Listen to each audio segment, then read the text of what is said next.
Good evening, everyone. It is Wednesday, September 27th at 6:38 p.m. This is the meeting of the Natick Select Board, and I call this meeting to order. And I will start with a Pledge of Allegiance and a moment of silence for those in the room here. Pledge allegiance to the flag of the United States of America and to the republic for which it stands, one nation, under God, indivisible, with liberty and justice for all.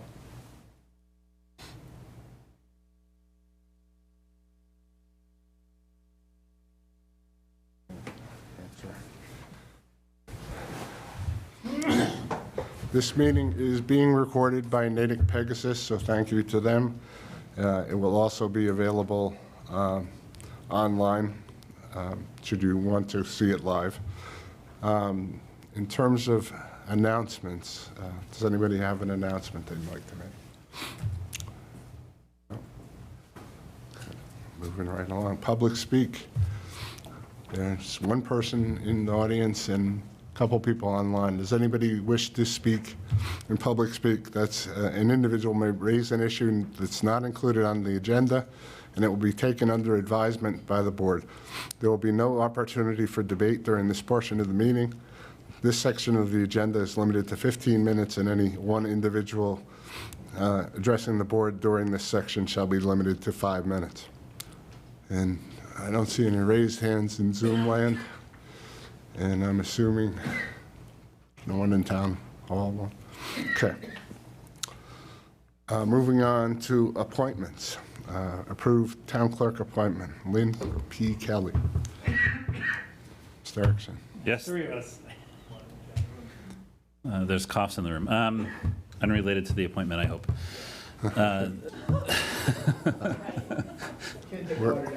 It is. So I'm excited to present tonight for consideration of the board Miss Lynn Kelly. She's in the audience, and she can certainly come to the table potentially. Actually, now we can get her a mic. Here, take this one. We had an extra one over here. Is that going to be enough? Yeah. Is that long enough? There you go. That'll pick up. Through a rigorous process, working with the existing town clerk, as the board may recall, this is the first time for which the town has an appointed as opposed to an elected town clerk. For those watching at home, at town meeting last year, actually, fall town meeting voted to support putting on the ballot a charter change that would basically take the town clerk position from elected to appointed. That passed by ballot at the March election, and the then previously or currently elected town clerk, Ms. Diane Packer, for which this board did a resolution last meeting, she did give her retirement date to us as early October, so we have a little bit of overlap with the proposal for the Ms. Kelly tonight. But this was our this is the first time for this board to actually and the town administration to appoint a town clerk for the community of Natick. So we're very excited. We did an extensive search. We had a number of very high quality candidates. We did several rounds of interview. We actually did rounds of interviews where we pulled in some experts from outside the town. A budding community town clerk helped us with that process to review candidates and actually interview candidates. And Ms. Kelly rose to the top. Her background is she's been an assistant clerk as well as town clerk in several towns in the Metro West area. Several years as assistant clerk in Hopkinton and as town clerk in Harvard. She graciously accepted the position, and she actually, subject to your confirmation, started today to get the ground running so that she could have some overlap time with Ms. Packer as our current town clerk. She's here. She can answer any questions you have, and we can go from there for this appointment. Actually, it's technically not an appointment. It's more of a confirmation of a town administrator appointment. Okay, questions from the board? Ms. Kelly, I'm not familiar with Harvard. Was your position appointed or elected? Appointed. And for Hopkinton? So I was the assistant town clerk in Hopkinton and another community prior to that. So I'm used to the feel of an elected office, which I think is going to lend well to this transition. Thank you. Hopkinton was an elected clerk position, so she was the assistant under an elected person. Okay. Sydney? Zero card? Anyone else? Go ahead. I guess one quick one, just, so first of all, welcome. Thank you. Glad you're aboard. I guess what stood out to you for the application? What excited you about coming to Natick? Because it's a larger community, and I had the desire to work in a larger community. I also grew up in Framingham, so Natick is very familiar to me. We grew up apple picking here and spending the days at Lake Cotichuit. I actually worked at Leonard Morris Hospital back in the day, a very long time ago. So it's just a very familiar feel, feels kind of homey. So, Excellent. Well, welcome home. thank you. Kristen? You want to comment? It doesn't have to be a question. What else are we got in there? Go ahead, Rich. Yeah, looking at your resume, I'm very impressed. Welcome to Natick. Thank you. I'm very glad we found somebody as capable and qualified, and happy to be here as you. So, Thank you. I'm welcome. very happy to be here. I'm very excited for the opportunity. And after working with Laurie and Deb for just one day, I think we're going to make an excellent team. And Stephanie, who also started today. She's a new administrative assistant in the office as well, so we've had quite a bit of transition in that department. Sorry, because that was the open position for a little bit. Yes and no. We've had some movement in that position for sure for the last couple of years. Good, good. So. Well, I'm going to do largely the ditto rule. Welcome to Natick. I am a former election warden, so I feel your pain. Do you want to come back? I had to give it up for this illustrious position. So I understand the difficulty and the challenges in big elections. You're right, you're joining a very good team. There are a bunch of go-getters, maybe not a bunch, a group of go-getters. We'd love for it to be a bunch. They're very customer-focused, using the word customer as residents. And it looks like you'll just hit the ground running and fit right in. So welcome. Thank you very much. I'm excited to be here. Mr. Chairman, Yes. I to move affirm. that the board confirm the appointment of Lynn Kelly as town clerk. Have a second? Second. Okay, all in favor, say aye. Aye. Welcome Okay, aboard. welcome aboard. Thank you. Thank you very much for your time tonight. Welcome, Lynn. Thank you. It looks like you're going to have a short meeting. You just Oh, now you've done Did I it. jinx you? Oh. Now you have done it. It may look on the paper. Short meeting. Were you fishing up to a point? Also, I forgot to mention, I wanted to congratulate you on your courage in coming on board just before a town meeting, which is the ultimate challenge. It'll be my first representative town meeting, so I'm looking forward to it. Yeah, It's always well- something to learn. Yeah, oh, you're an optimist, I like that. It's an event in Okay. Natick. I'm sure. Yeah, we'll help you through. So just for board's information, in the days and weeks ahead, we're going to be doing, obviously, onboarding Miss Kelly. I want to give her a chance to get her feet wet. Needs to get to just meet people. You know, we have a great volunteer base supporting the clerk's office. So I'm glad we're able to get some transition time with the current clerk, because I think that'll help with just introductions and solidifying Miss Kelly's future with the town in advance of town meeting. And then we have a couple large elections in the next 12 to 18 months coming up. So it'll be a busy first couple years for Miss Kelly in the position. It will be. Just for full transparency's sake, it's a 3-year appointment per the town charter. There is a 6-month probationary period, which is standard for non-union personnel, and I believe the materials are available on the Pegasus website. Sorry, the Notice website. Thank you. Thank you. Enjoy your evening. Thank you. Thank you. Okay, moving on to select board updates. Does anybody have an update? Ms. Kaufman? Did you want to talk about the alcohol seminar this morning? This morning, Mr. Joseph and I attended the first alcohol education seminar that was held by the town administrator's office in conjunction with the police department, the building department, the health department. I've probably missed a department, and the fire department. And we had 26 licensees, 39 people, 39 people in attendance. And I wanted to note that Ralph Sacramone, who is the executive director of the ABCC, called out Donna Donovan for being an excellent resource and one of the best that he's worked with in the state.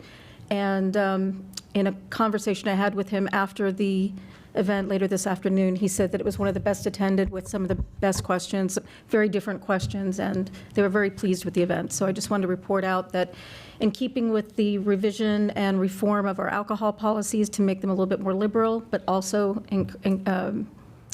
a bit more strict in terms of enforcement, this was a first step, and I think it was a very successful one. Excellent. I agree. Did you want anything? No, I agree. Well done, and, again, looking forward to engaging them. Okay.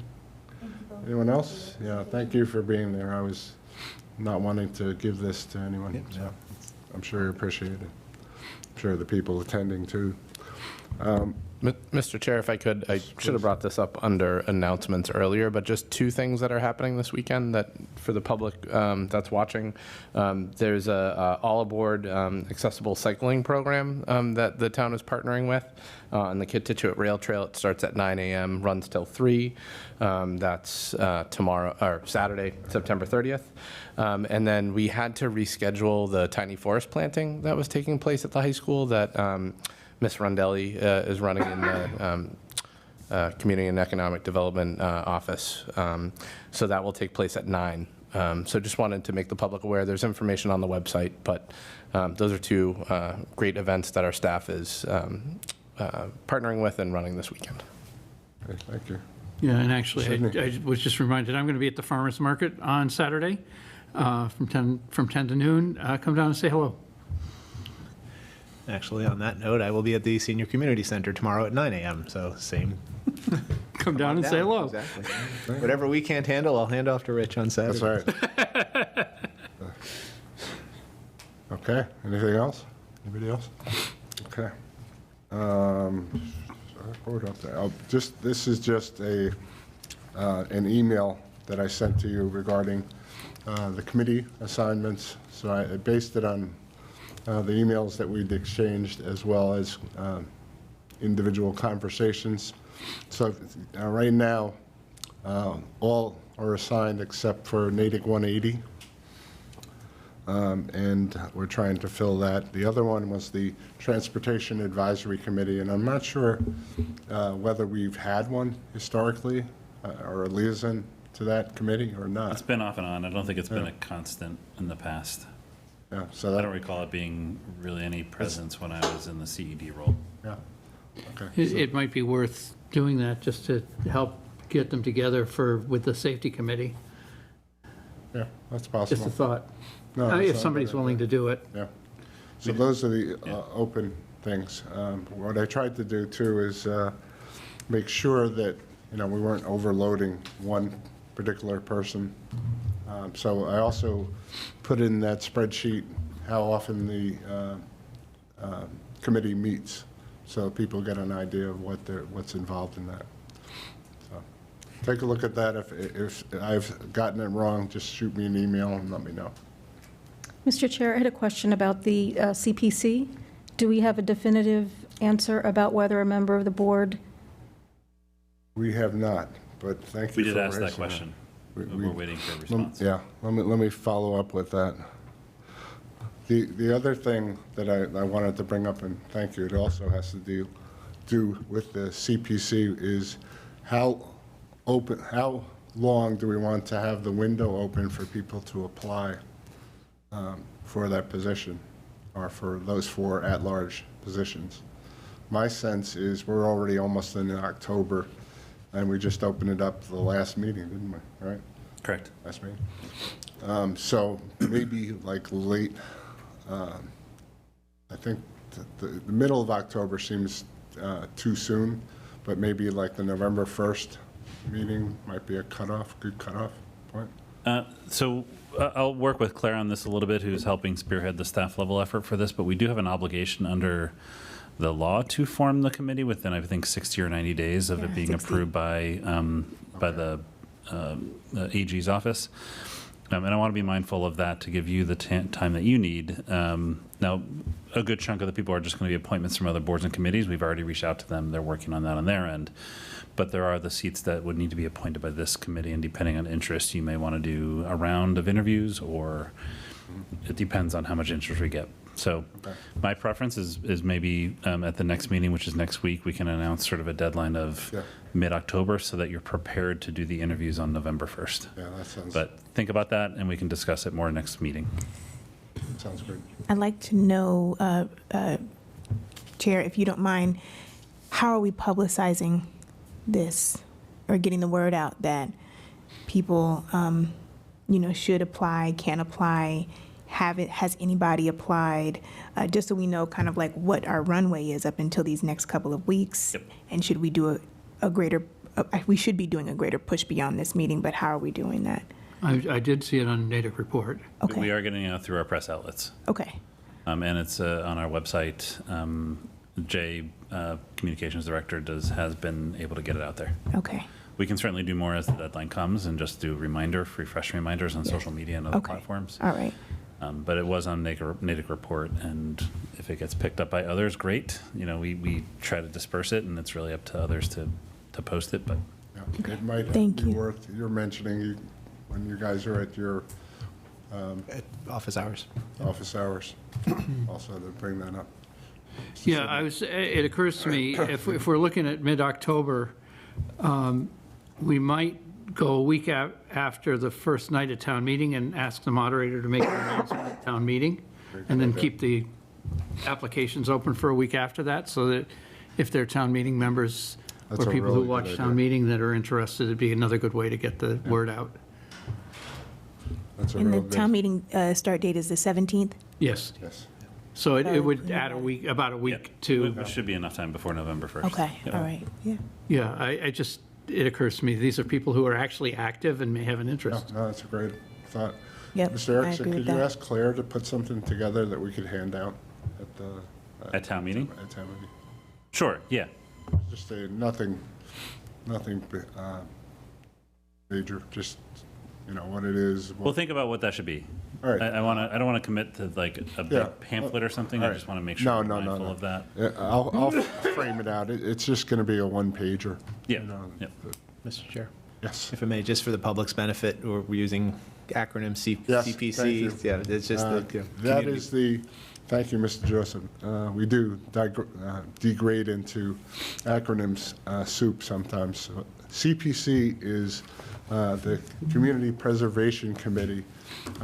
As you know, the town adopted the Community Preservation Act, and this committee is a required committee to determine how those monies are either collected or saved for a future year, and it has representation, and I hope I can do this from memory, on Conservation Commission, the Affordable Housing Trust,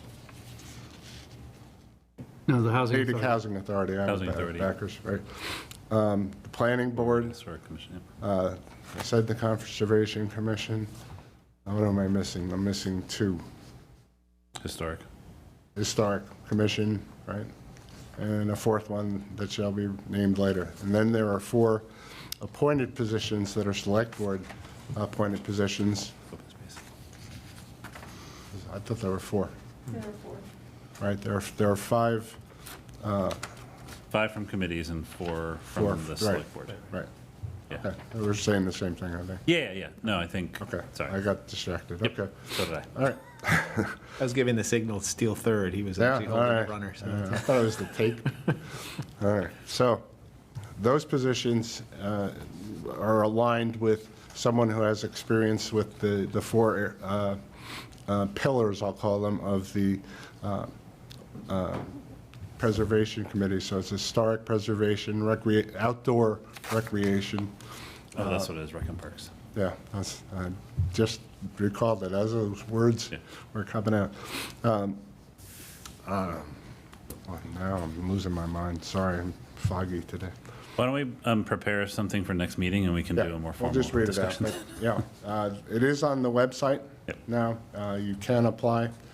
We have had interest. We have had people already apply, so we know those links are working. If you have any questions, send them to selectboard@natickma.org, and we'll try to address your questions. Okay? Okay, moving right along. Anything else? Anybody? Okay, well, let's move on to discussion and decision. Tonight's feature is discussion of the 2023 Fall Annual Town Meeting articles, and its articles pertaining to the charter and bylaws, as well as, just the charter and bylaws. And it also can, we have an asterisk that says any other fall annual town meeting articles that we choose to entertain. But I actually would like to do something first, which is, if I can find it, make the announcement that we are, as you know, Mr. Erickson, we have to notify Mr. Erickson by the end of September as to whether we're going to renew his contract. So we are meeting, and we, I believe, discussed this at our last meeting, and we agreed that we should continue with this contract. So that's really all we have to do, is just announce to the public that we are moving forward. Is that correct? Or We need a motion we for need a that? motion to? I think it's intended to be a motion from the board, and then I also need to acknowledge that as well. Okay. Mr. Chair, I move that we Thought we'd already done give that. notice to the town administrator and to the public that we intend to enter into negotiations for a contract to be continued. Mr. Erickson? Second. Thank you. All in favor, say aye. Aye. Aye. I should have asked, does anybody have any questions first? Was it Oh, it's too late. We won. too late? One, I think it's an honor. Thank you very much. I'm humbled, as always. I think it's strategic that you took this up before starting to talk about CBRC and other town meeting articles.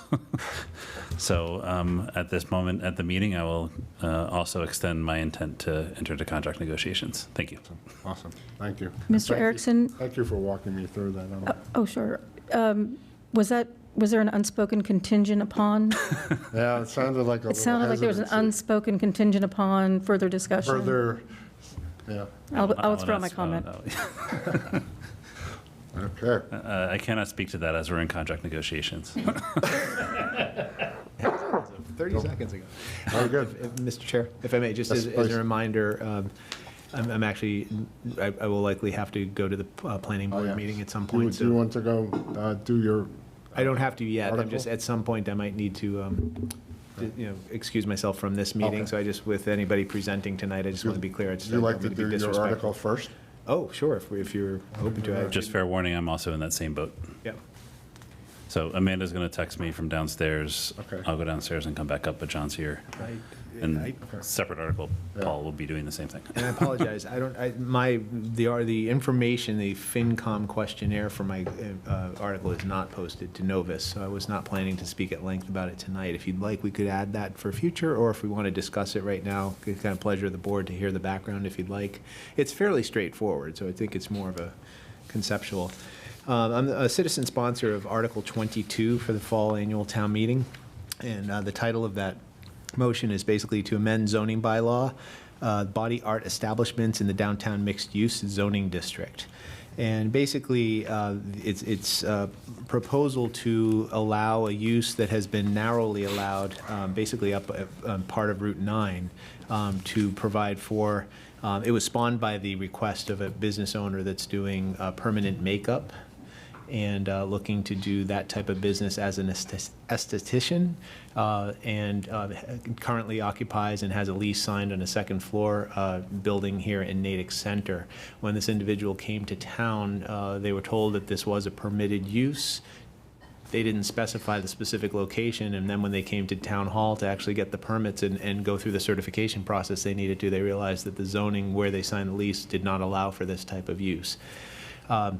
So it spawned a conversation between the business owner, myself, the head of the cultural district, which also frankly followed on the coattails of 2 other anecdotal conversations I've had in the last 6 months. Apparently, we've lost a couple of businesses that wanted to do this more, again, esthetician type of service, which is permanent makeup and microblading, it's called, so for doing fine work such as eyebrows and things like that, using ink injected under the skin. So the intention of this article is really to help these business owners and open up an opportunity for new types of businesses to come to town and basically expand the use that we've narrowly defined along Route 9 into the downtown mixed-use district. So happy to entertain any questions or looking for support if you're willing to, or if you need more information, let me know. Sydney? I'm sorry, I'm not that familiar with the zoning definitions. Are we using the same definition for permitting as is used on Route 9, or is it a limited definition? No, thank you for the question. I anticipated this, and I expect that this would be the same questions at planning board and town meeting. Basically, I intentionally kept the definition identical. I did propose changing the definition to expand uses under the definition of body art. So basically, let's see, I'm trying to find the wording for it. So actually, I have the red line version here. It might be easier to read. So essentially, I wanted to, pun intended, inject the language permanent cosmetics, permanent makeup, micropigmentation, and microblading into the definition of body art. So the zoning the bylaw that would basically define body art would say it's the practice and physical body adornment by body piercing, tattooing, cosmetic tattooing, permanent cosmetics, permanent makeup, micropigmentation, microblading, branding, and/or scarification. This definition shall not be deemed to include practices that are considered medical procedures by the Massachusetts Board of Registration in Medicine and shall not include piercing of the earlobe. So that's the definition of body art. And speaking to the director of the health department, and he reaffirmed it today. Actually, I saw him at the police department. You know, from a inspection certification and sort of qualification of the providers from the Board of Health or from the health department's perspective, there's no difference between whether you're talking about full-on what we call tattooing, which is injecting ink into the skin to a certain level, versus permanent makeup, which is also injecting ink into the skin, but just not to the same depth. And rather than trying to get too narrow in the definition, we wanted to basically keep it broad so we wouldn't find ourselves in a similar position in 6 months saying, oh, but we also wanted to include this, or we also wanted to include that. So we felt it was better, you know, rather than spot zone for very narrow definitions, to take on the whole thing, because from an implementation standpoint, there's no material difference. So just to follow up on that, you've expanded the definition to include these uses as well. And then you've added this as a permitted use in the DM. Correct. But by special permit. Okay. By special permit. By special permit, which it is currently on Route 9 as well. So that this Okay. still has to go through a special permit with the planning board.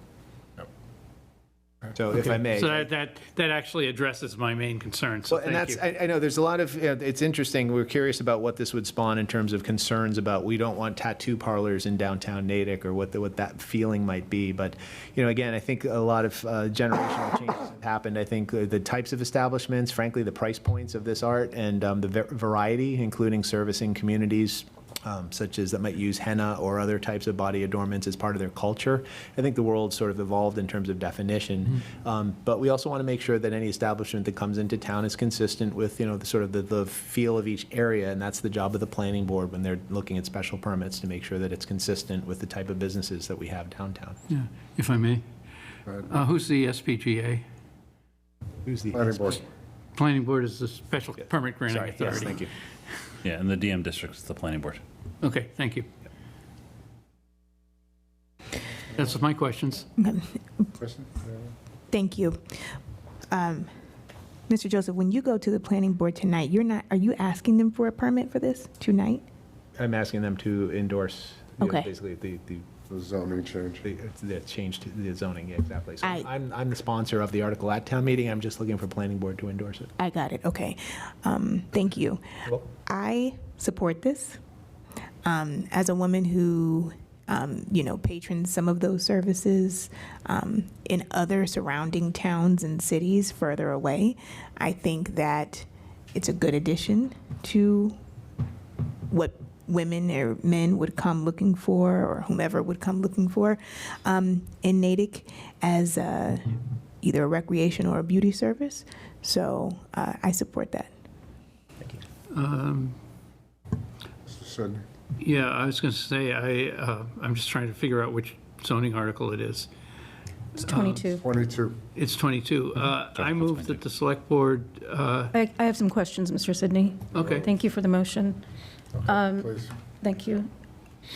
I'm curious about why scarification is included, but ear piercing isn't. I think it's just regulated differently, so I don't think ear piercing is forbidden right now. I think this is an expansion of something else where ear piercing is allowable right now.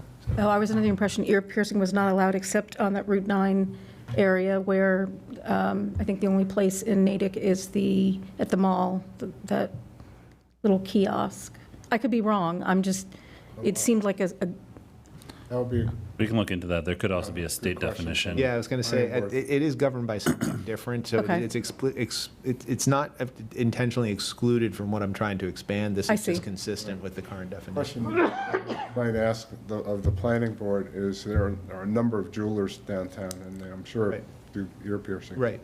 So, I think it's permissible because of the earlobe not necessarily being the same health risk as Right. actually injecting or there might be something specific to the earlobe for that. worth the question, and Yep. just check that off. For other body part piercing locations.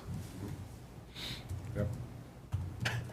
I'm just saying, I'm with you. I'm already Natick's favorite person, bringing all the alcohol and tattoos. to People things. pierce I'm a not lot gonna of get into things. body piercing now. Thank you. Any other questions, Ms. Kaufman? Sorry. No, I'm good, thank you. All set? I move the board recommend favorable action on the subject matter of Article 22. Do I have a second? Okay, Second. that is Rich and Kristen. All in favor, say aye. Aye. Any opposed? No. I'll abstain since I'm the Okay, sponsor. 401. Okay. Mr. Chair, just so you know, I did upload the questionnaire from the Finance Committee, so it's on Okay, the thank you. agenda for the board. Excellent. So we can refer to that, but I think, we've addressed the concerns that we might raise. but- Right, and I'll be in planning board tonight and FinCom tomorrow, so I'll have a couple other. The trifecta, Sorry? the trifecta. Exactly. Okay. All right. As far as the other articles, what I'd like to do, if possible, and if I can impose on Mr. Sidney or Ms. Coughlin, to give us an update of what has transpired with the working group that they've had with the Charter and Bylaw Review Committee, if that's possible. Just a quick overview. I'm not asking for anything really detailed. I had a question. On Friday's meeting, the CRBC met, did you meet with them and the town administrator? Okay, Yes, just the chair. just the, just the chair. yes.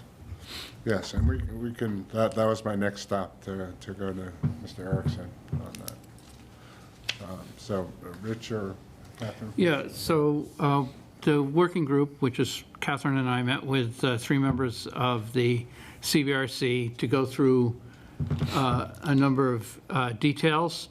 The CBRC basically accepted all of our requests, with the exception of they want to leave the appointment of the town administrator limited to 3 years. They have some reasons for that, and I think it's up to us to discuss it and decide whether we agree with those reasons. I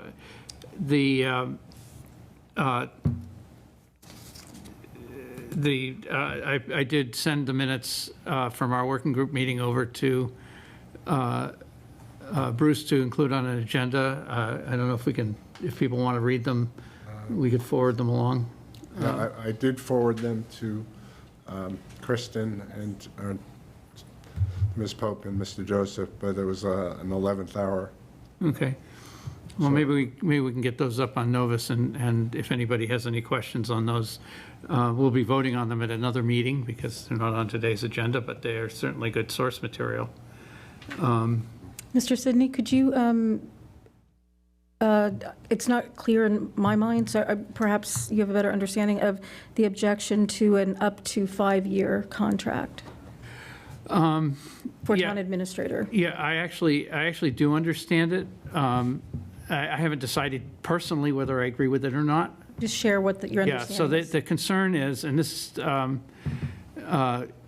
was apparently recommended by Attorney DeRensis, the concern was that the town administrators, especially after all the changes we're proposing, is going to be a very powerful position in town. And if the town administrator were to have, or the town manager were to have a 5-year contract, their contract would outlast essentially the entire board. So there would be, the appointing authority would be a board of set of people. By the time the contract was up, it could potentially be a completely different set of people. And then that would leave a couple of years where the town manager would be reporting to a board that did not appoint them. I have a question. Mr. Joseph, did you participate in the negotiation of the contract with Mr. Erickson? You did. So right now, we just have one member of the board that's on. My concern about not having it up to 5 years is, so first of all, with reference to being a very strong and powerful position, it's my understanding that the current bylaw changes, charter changes, are essentially codifying what we're doing anyway. There's some minor changes, but for the most part, Mr. DeRensis has said that the way the town administrator's job is currently described and his current duties, he's essentially a town manager. So for me, that's a moot point. The second thing I'm very concerned about is, as the pool of municipal talent gets smaller in the state of Massachusetts, people are leaving municipal governments to go into private practice. I would rather have a 5-year, up to 5 years, we could say 4, but as a retention and recruiting tool. We do that with our fire chief, we do that with our police chief, and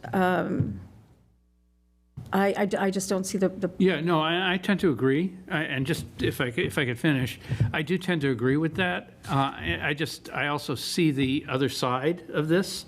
The fact of the matter is, if it's limited to 3 years, and by the way, in our current charter, it can be 3 to 5. So we could, in our contract negotiations with Mr. Erickson, we could give him a 5-year contract right now.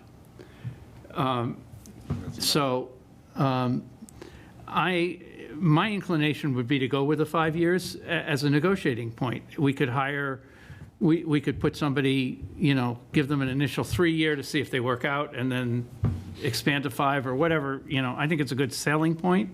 Although as I said, I understand the point of council, and I understand the point of what the CBRC is discussing. That's really the only place where, that's the only topic that has come up. And we did discuss last night at the FinCom, they did discuss some of the changes that Mr. Evans and Mr. Erickson discussed with the CBRC, and they basically incorporated all of those changes. The printed document that was handed out earlier incorporates all of all the comments from Mr. Evans and Mr. Erickson. Largely Mr. Erickson.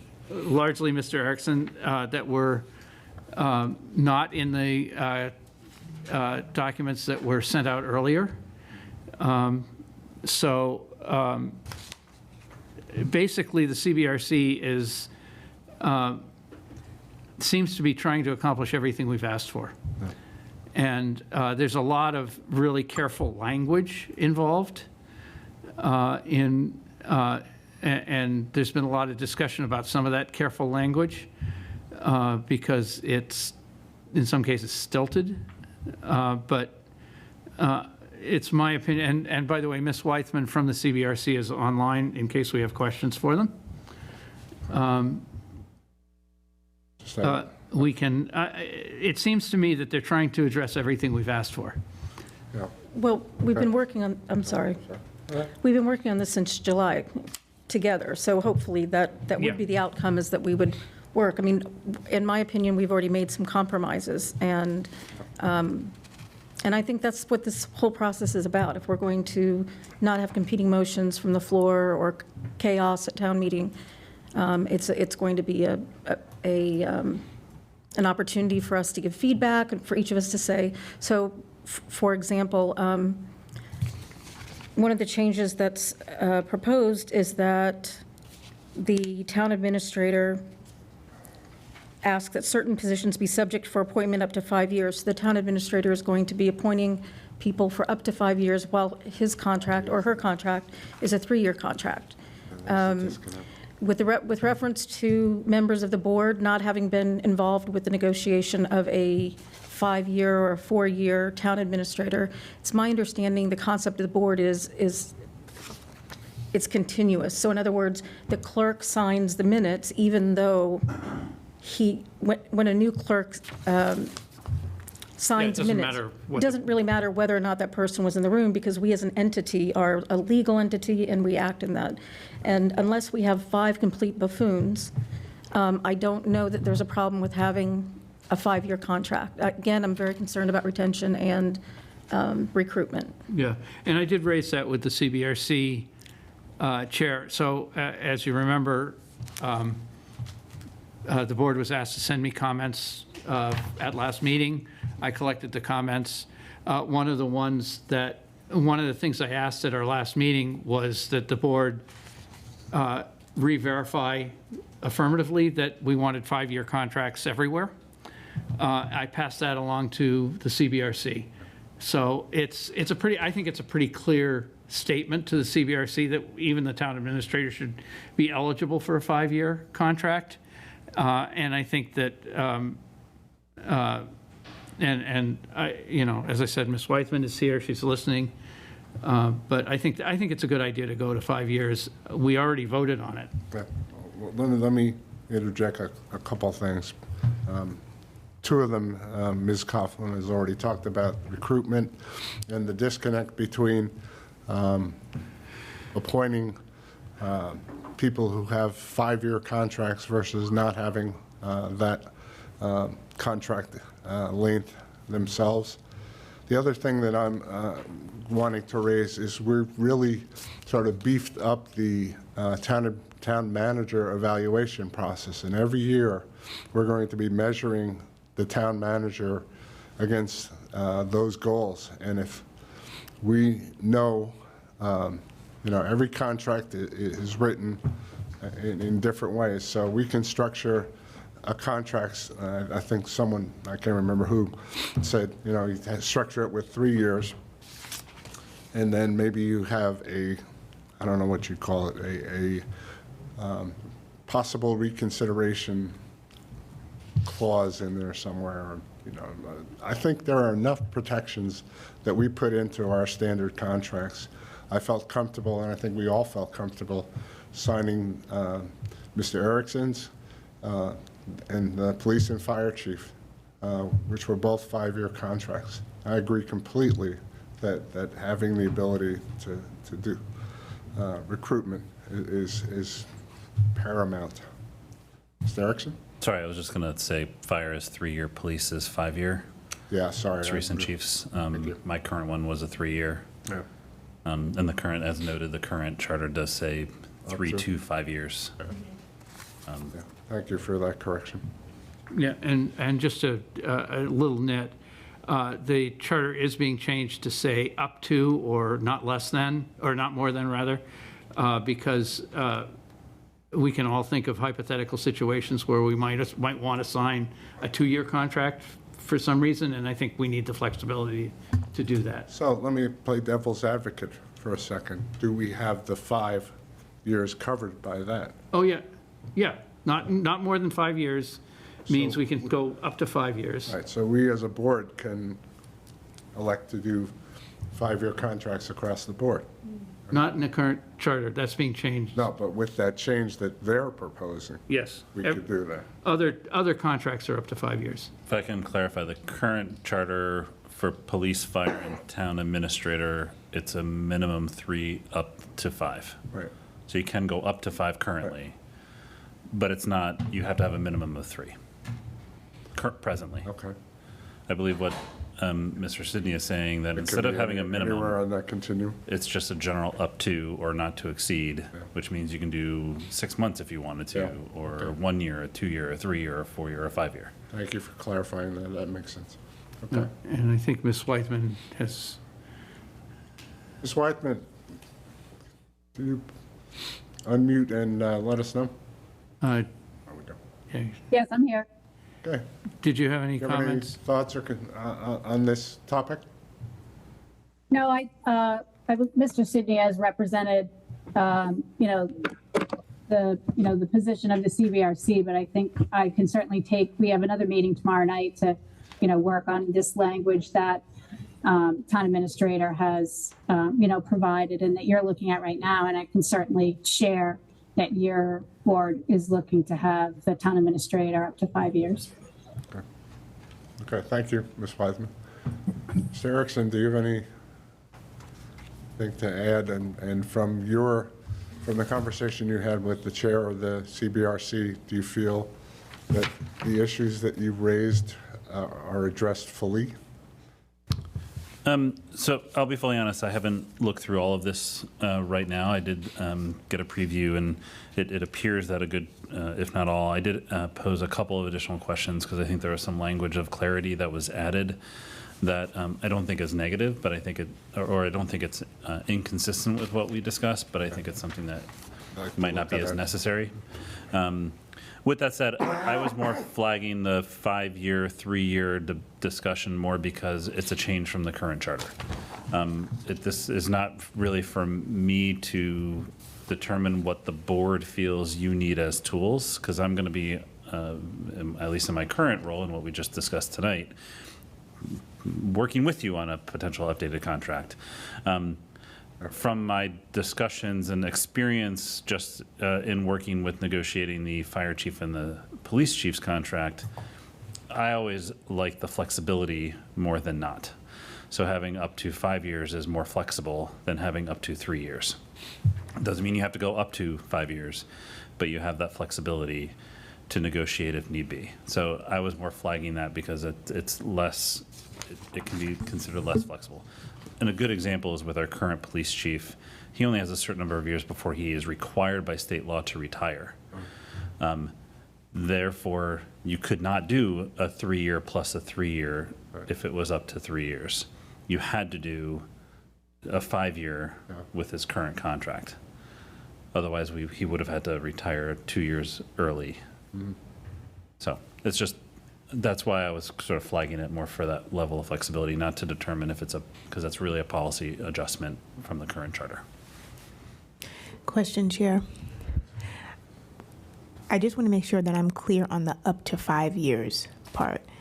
Does that mean that let's say your contract, Jamie, is 3 years, and there's this up to 5 years? Does that mean that we have the ability to, without engaging in a brand-new contract, just extend it to 5 years if we wanted to in conversation? So what does that mean, Rich? It means that any given contract can be written for any period from, 2 days to 5 years. So the term of the contract, of any contract going forward, we can't change the existing contract, but we can write a new contract that would be 5 years long. Well, actually, we But there were can change amendments. it. What we can do is, let's say that you have somebody who is on a 3-year contract. We're 2 years into the contract, and this person may be enticed to go elsewhere. We sit down and we say, we're willing to give you a 5-year contract. We end that, Right. we go into negotiations and start a new contract. So you can do that. You just can't, we couldn't say to Mr. Erickson, you have a 3-year contract, and we just passed charter, and it's been approved, charter change, and we can make it 5 years, so we're just going to make it 5 years. We'd have to go through negotiations. It would come to the board. But it is possible to have especially for retention purposes. Okay. Any contract, as long as you have both parties that are mutually agreeable, can be amended Right, or that's what I was adjusted thinking. or changed. In Not theory, you could- unilaterally. Yeah, you can't do it unilaterally. Yep, one party Oh, couldn't but do you it. can- Yep. yeah. But on that note, I mean, in effect, an amendment is a renegotiation.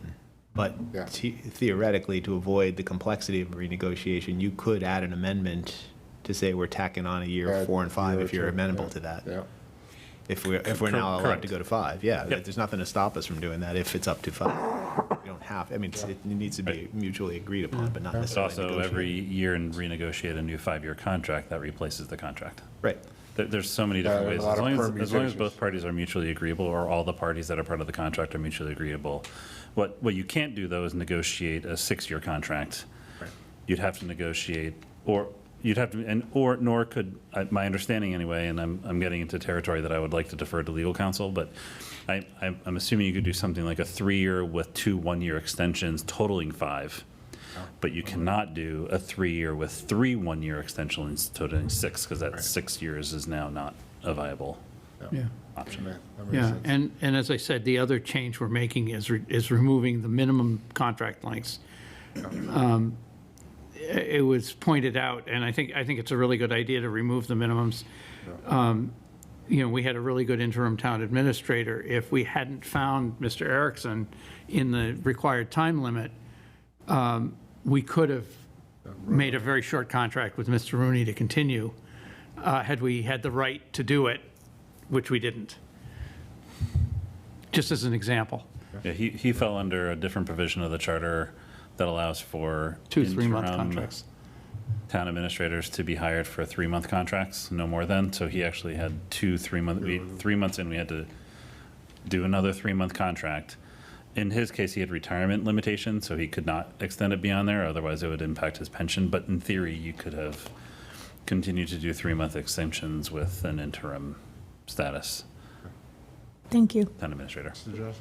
Just, I guess, clarifying question here. So if I'm reading some of these things correctly, basically, we're handing some authority to the town administrator or town manager, as proposed changed, for appointments, and then they have to come back to the board for approval, right? So the choices are made and the decisions are made by the town manager, subject to the approval of, I mean, so for example, tonight, if we just, took a vote in support of your hiring of a town clerk.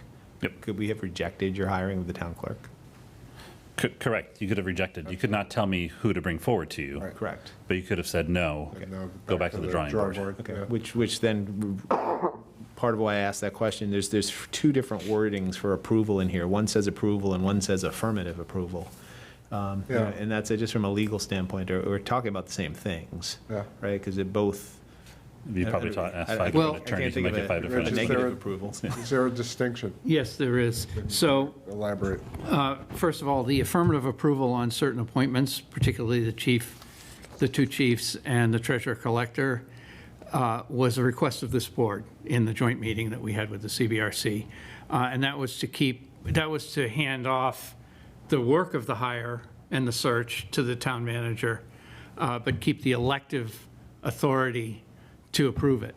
The difference between confirmation, which is what's in the current charter, and unfortunately, the town clerk section is out of scope of the warrant article, so we can't change it there, is the special counsel Durensis has suggested that that's not,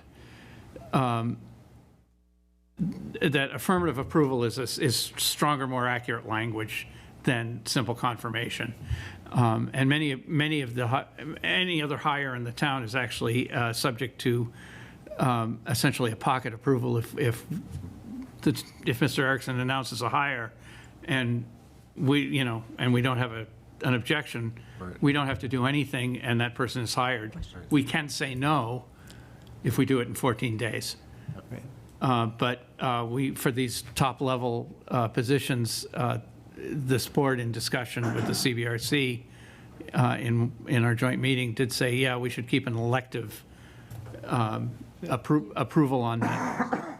I understand that. I guess what I'm saying is we're still approving. It's an Yes. approval. Affirmative approval doesn't add anything to me and causes more confusion as opposed to an affirmation of a choice as opposed to an approval of the choice.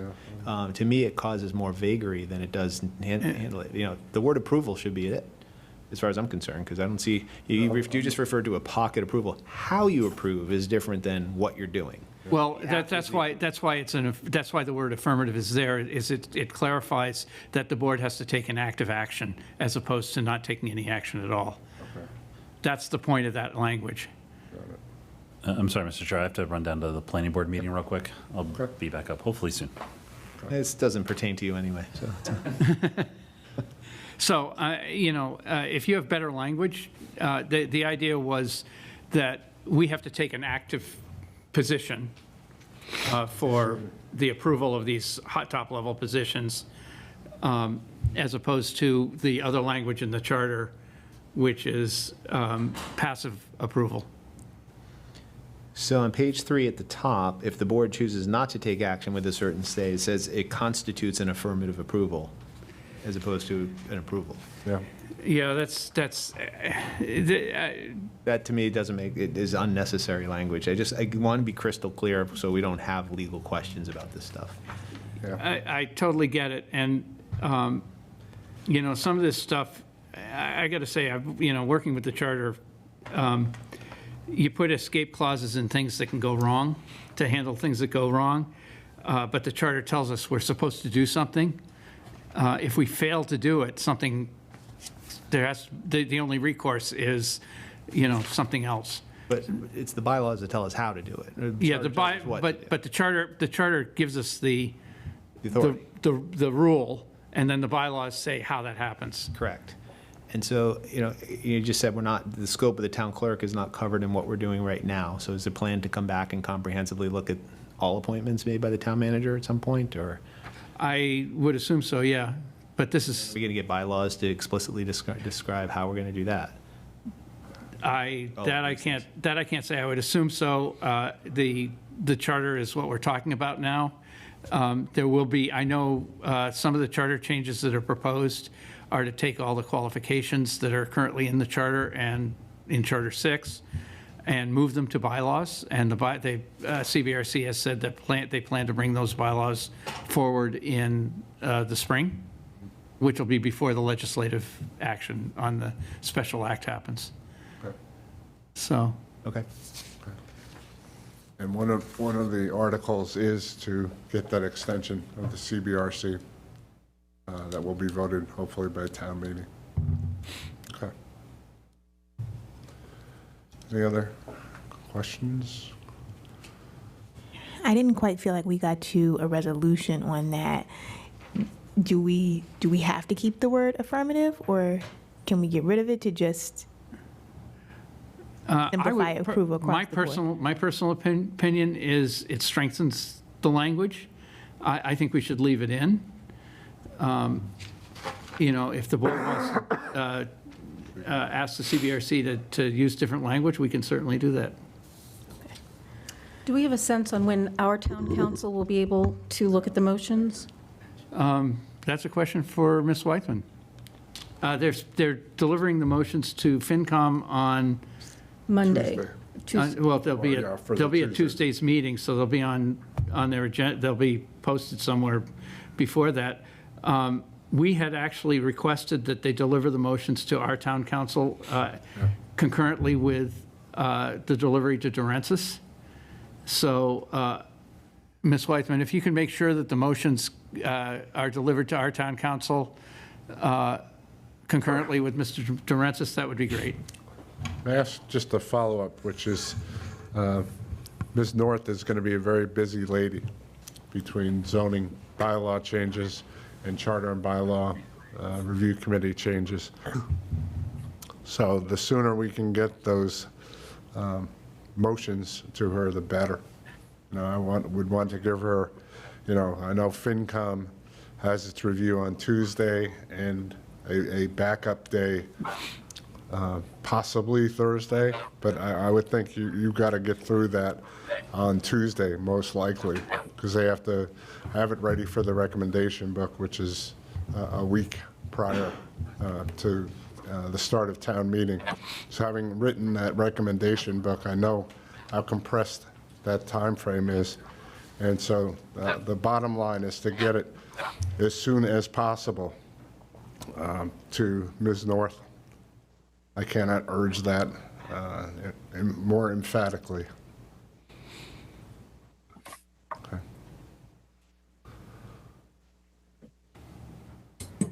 Is that doable, Ms. Weithman?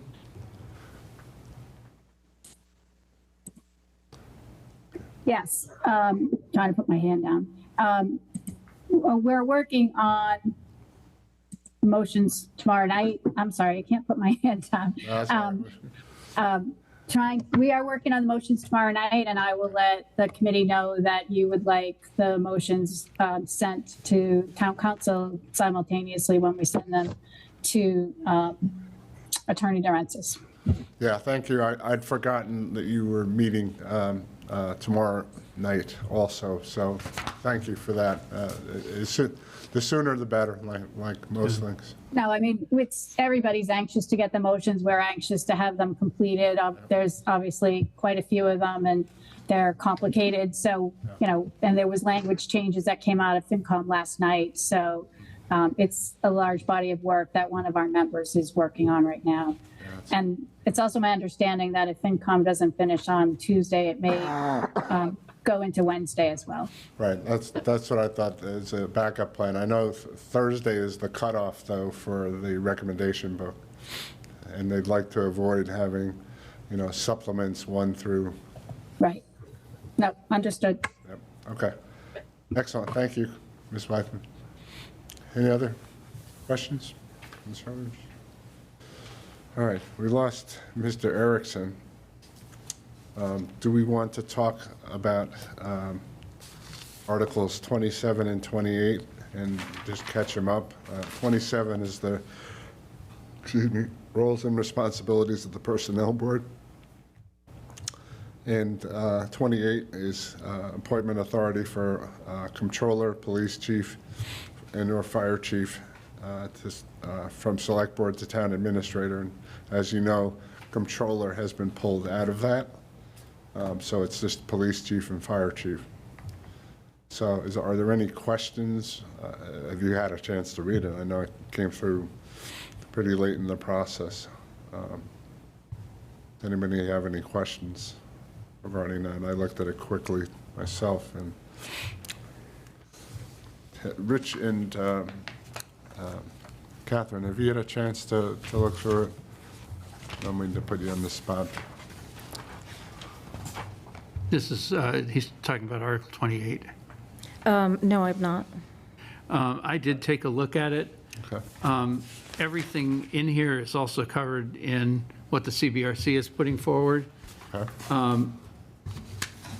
This one, I don't think there's any urgency to get in front of town meeting before, what the CBRC does, personally.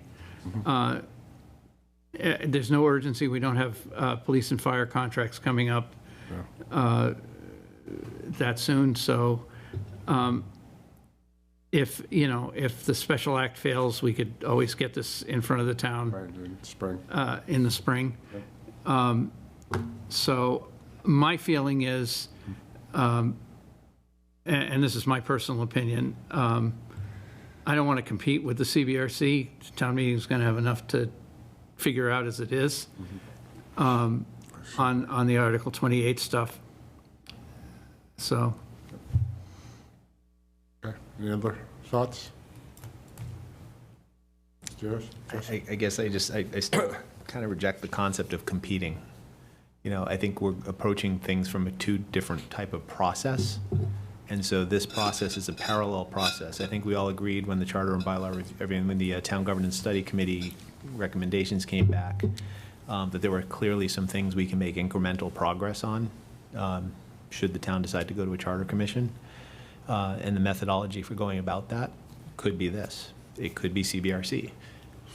And if certain motions are not passed by a town meeting, I agree with you on the one hand about the lack of urgency based on current circumstances, but we never know what tomorrow will bring. And my attitude is we're running a $200 million business, and we have a chief executive that we want to have with as much agility and authority as possible. As far as I'm concerned, a lot of this stuff is late in coming. So to have something in place, nothing stops us from voting referral back to the sponsor if we feel like it's competing and going to truly cause confusion. You know, we're all serving the greater good of the community. So I just feel like it's better to have both.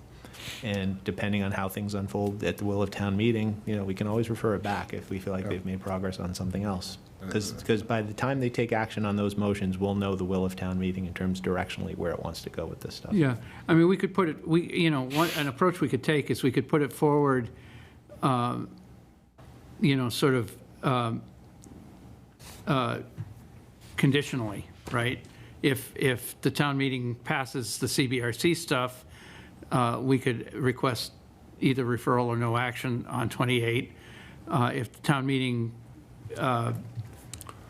you know, doesn't pass those provisions of the CBRC, which is one of the motions, that's one of the 23 motions they're going to have, we could, you know, put ours forward. I don't have a problem with that. What I don't want to see, what I think would be a bad thing, is if both went forward positively out of town meeting, because then I think what happens in that case, and I don't know, Chris may have, Ms. Weitzman may have some additional information, but I think what happens is if we put our change to the charter before the public in the spring, and there's different language that goes to the legislature for the same basic change, that the legislature is going to get confused and they're going to slow things down, and they may reject the whole thing entirely, or they may try to tailor it differently. So that's my concern.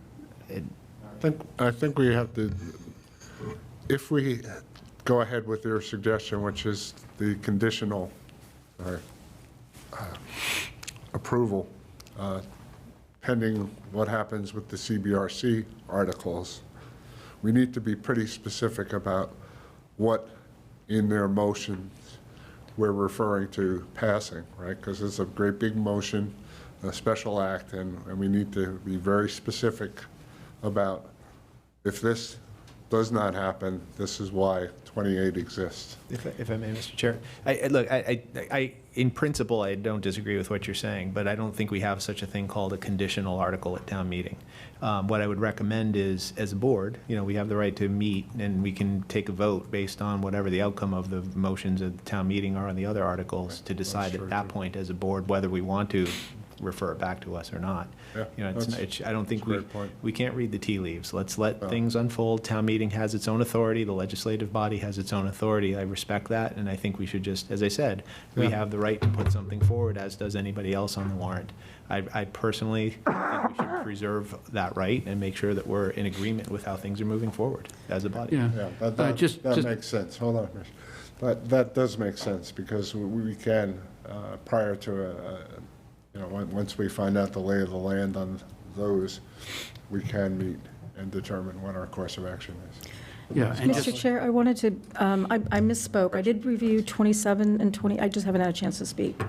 I did review 27 and 28. What I was waiting for is the final CRBC, so I could compare them to get a sense of where there was a place where these would merge. So I just want to say I misspoke. And I don't know, I can't tell you off the top of my head how these two articles, or these two motions diverge from the CRBC's language.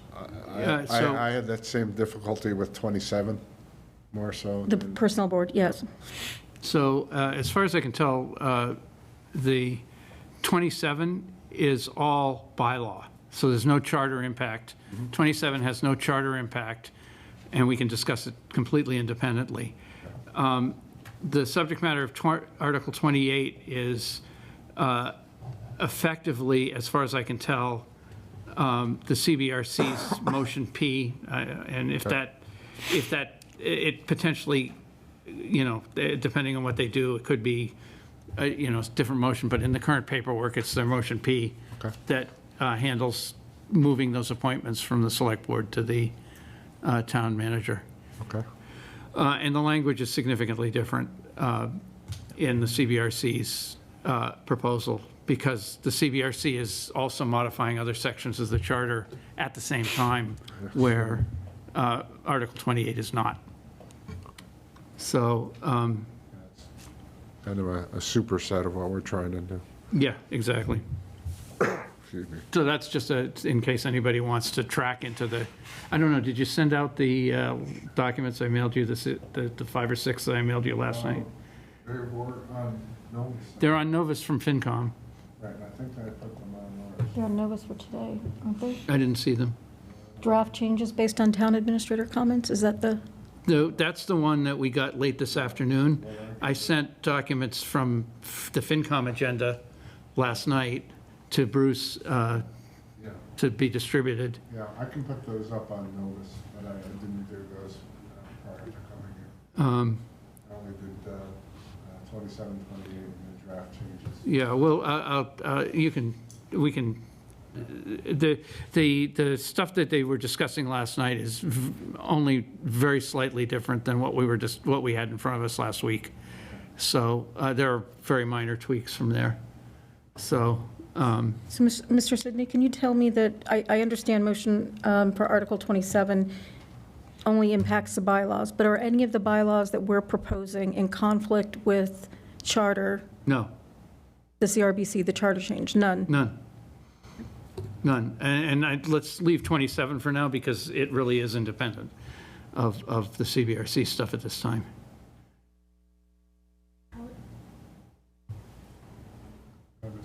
How is it independent of the CBRC stuff? The CBRC stuff, the CBRC stuff we've been discussing is all charter changes. The bylaw changes the CBRC will also be discussing are not to bylaw 24, I think. Yeah, bylaw 24, which is the personnel board bylaw that our annual town meeting warrant article 27 proposes to change. Okay. So there's no conflict there. Okay. Thank you. Keeping this stuff in my head is like driving me crazy. You're doing a tremendous job of keeping them all straight in your head. Getting dizzy just trying to. It's, Now, I do want to point out is one of the charter changes that the CBRC is proposing slightly changes the wording that authorizes the creation of bylaw 24. But bylaw 24 can change independently of those changes. You mean Article 24? No, bylaw 24 is the personnel, bylaw 24, which is warrant article 27. I was just getting confused because I was looking at the Yeah, warrant. Yeah, yeah. good. Any other thoughts on this? Well, I mean, it sounds like we can take action on 27 Yeah, fairly harmlessly, Yeah. yeah. which I don't know if there are questions. I mean, with the town administrator stepped out, I don't know if there's anything, if deputy can answer questions on his behalf, or I'm willing to make a motion. I think it's pretty straightforward. Yeah, personally. and by the way, I've looked at this, and the, with my experience on the CBRC, I think that these are very reasonable changes. I agree. So you can make the motion, I can make the motion. If you make it, I'll second it.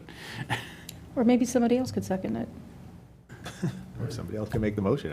Before any motion's made, I just want to make sure I'm ready to. If people have questions, I think we do that Unless first. anybody has a further question, I'm ready. So we'll give that one to Mr. Good. So I'll move positive action on Article 27, roles and responsibilities of the Personnel Board. Second? Oh, go ahead. Give it to Catherine. It was a tie. It was a jump ball. Ms. Kristen. It was Kristen. I think it was Ms. Pope. Ms. Pope. All right. Okay, Ms. Coughlin was throwing her voice on. I was just throwing my voice. I was just, All in favor, say aye. Aye. aye. Opposed? So,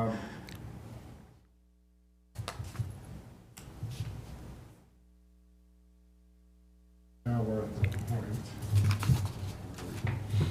Hope that Mr. Jackson comes back, but we did dispose of 27, 28. We want to do a positive motion there and put it in our back pocket, that we reserve the right to request no action should it be resolved by the CBRC motions. Again, that gets into that gray area of the conditional thing. Yeah, I think that's understood. We have a right to do that. Right. So I don't think we need to put Yeah, anything in a so motion. Do I have a positive motion? I might be, I hear what you're saying, Paul. I might be in favor of still giving that caveat. Yeah. I don't think it's unreasonable for us to say something like, On my phone. move that the board requests favorable action on the subject matter of Article 28, should motion P of Article 25 fail. Well, you can have that as sort of a subclause, where you have the favorable action, and then you have the subclause says, should Article, what Point is of it, order, Mr. 24? Chair. I disagree. We don't know what the subclause is going to look like. We don't know if there's going to be a motion to amend on town meeting floor. I do not want any of our Okay, votes that's tonight to be fair. conditional on something that we don't know the outcome of. That's not in our, I think less purview. is more with this case, Yeah. and, basically, if it risks confusing town meeting in that interim, I mean, we're trying to make public the fact that we're Yeah. we're we're working. doing this because it's a parallel process. So I think for our peace of mind, it's actually better to not have the language Yeah, in the motion. I because see it's that point now, yeah. Unpredictable. Okay. So that Yeah. was my thinking behind it. But I think in principle, we can at any time. At any one of point. us can request of the chair to call a meeting to discuss this issue. So Okay. I think that's All right, you okay with that? Yes. Mhm. Yes. Bless you. Thank you. Do I have a motion for favorable action on Article 28? So moved. Moved by Ms. Coughlin. Seconded by? Okay, everybody's shy now. Well, to be honest with you, I was intending to abstain. I feel like I'm still not quite there yet on the exact language here. Okay. I don't want to Do make a you- do you motion on wanna, something. We could just We can postpone it just tonight. postpone We the can move decision. this. All right, Yeah. so I let's think let's these are- rescind that. I take back my Motion? motion and move to the next meeting. Move to postpone it. Yeah, All right, I think we're 28. meeting enough that we could pick it up before town meeting. Yeah, true. All right, More time to absorb it. So sad. now, please, and I apologize because my brain is mush today because of my cold. We have the opportunity as a board to chime in on any articles that we want to say we support in the Finance Committee recommendation book. And it's usually just, Catherine and I got a letter, I hadn't had a chance to look at. It's basically a one-pager that says the board voted to support the following articles. And so So- are there We voted to approve favorable action on 27. 27, but we deferred action on 28, and the discussion there was, we know probably or possibly the CBRC motion will cover that, but we wanted to not take that off the table as an option should town meeting opt not to take that or adopt that piece of the motion. Can I make a suggestion on the rest of the articles? Sure. Well, let me just pause that thought for a second, and I want to get Mr. Erickson a chance to chime in on 28 if he wants. Sorry, just Switching gears, sorry. switching gears, I was just talking land use.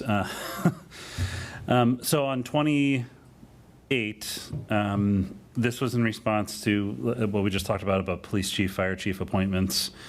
And the intent here was really just to try to address that as simply as possible in the existing charter without getting too broad or changing too much, which I hope you feel it does reflect that. Yeah.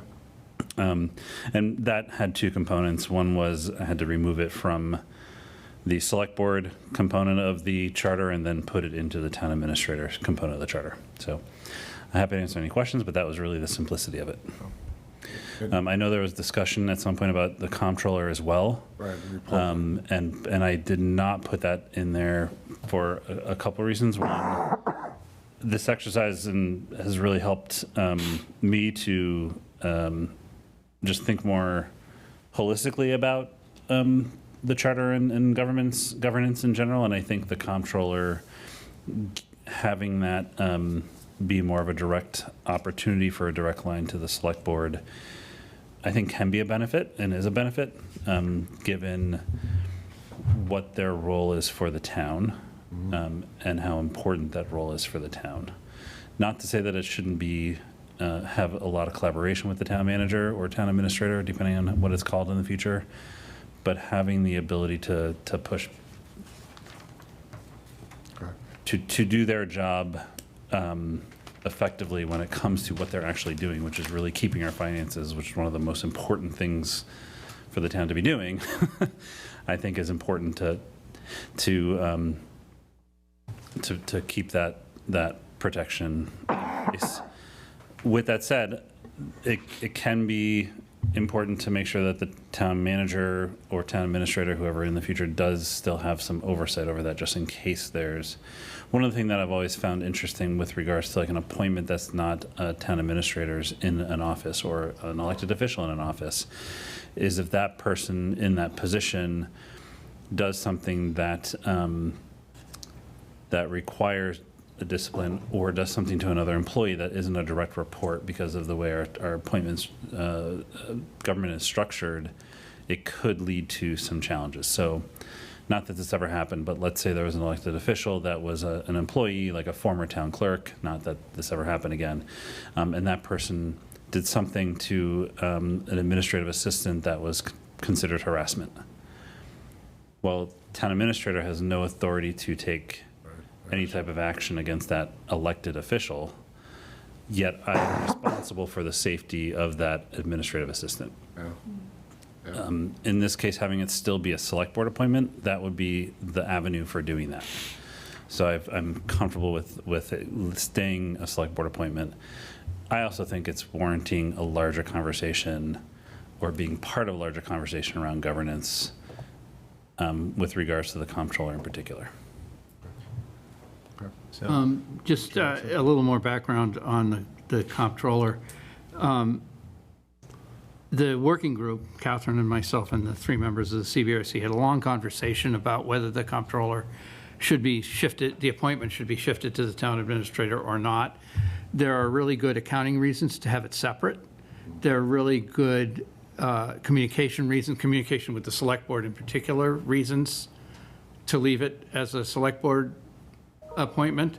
There are really good reasons that, some of which are Mr. Erickson just outlined, to have it be a town administrator, town manager appointment. What, in our discussion, I think, and Catherine, you can add to this if you need to, but in our discussion with the working group, we realized that the accounting separation of the comptroller from the rest of the finance department and the ability to have another line of communication into the finance department from the select board was more important than the reporting authority. And we also felt that some of the collaborative reporting could be worked out in a bylaw. So. thank you. Mr. Joseph. So I guess that was my concern. I know I have to go down to the planning board shortly. My hesitation on 28 in particular, and you addressed some of it, I guess my question to you specifically is, do you feel like, I know you tried to do sort of make the most progress with the least impact, make this sort of an easy decision. My concern was, and this was a helpful conversation to understand the segregation of duties and sort of, keeping things apart like that. From your, given the time you had to work on this and the focus of Article 28, do you feel like you've given it a comprehensive look enough for us to take action on it, or would having additional time provide any opportunity to expand it further to where you wanted to take it, or do you feel like it's kind of there for what you think is sufficient for fall town meeting? So that's a great question. So for police chief and fire chief, I think this accomplishes what I've heard from the board as the desire to adjust that appointment authority to the town administrator from the board. So I believe it accomplishes that. The other components of just those two appointments would be bylaw changes. That's where we really get into the work of the hiring practice.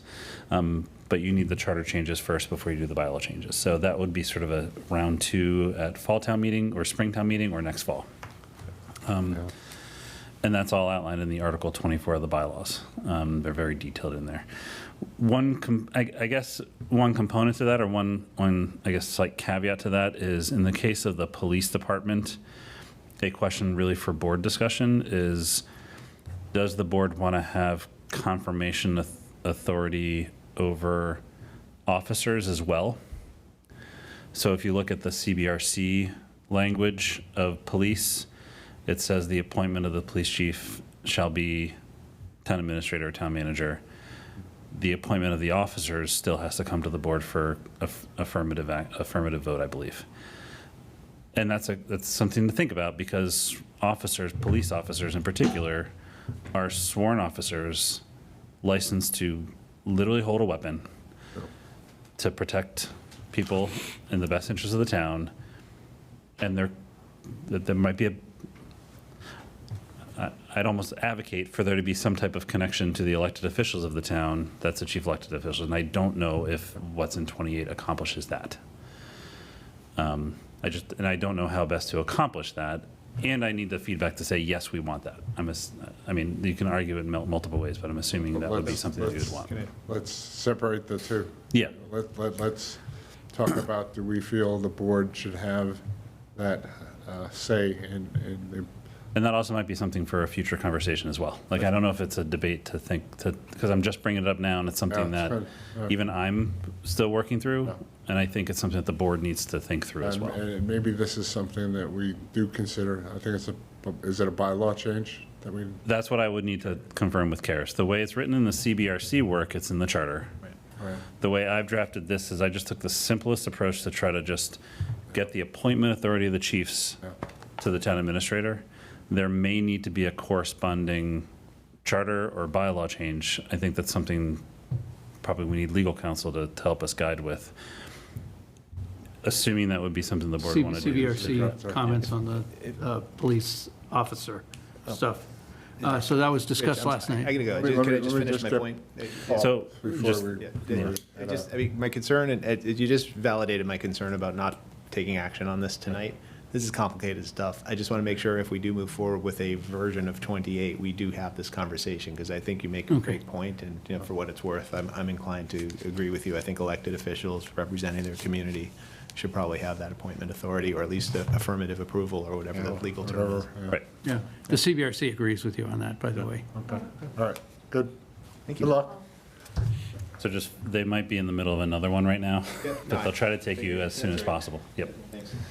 I'm explaining how long could it take. I'm taking my stuff just. Did you pack So a just- lunch? Just briefly back to 28, that's just something for further consideration that is not, in my opinion, incorporated in here. And I think it's important to understand that and think through that, because there's potentially real ramifications of that. I do still think, though, that it's important, just given our experience, to have the ability for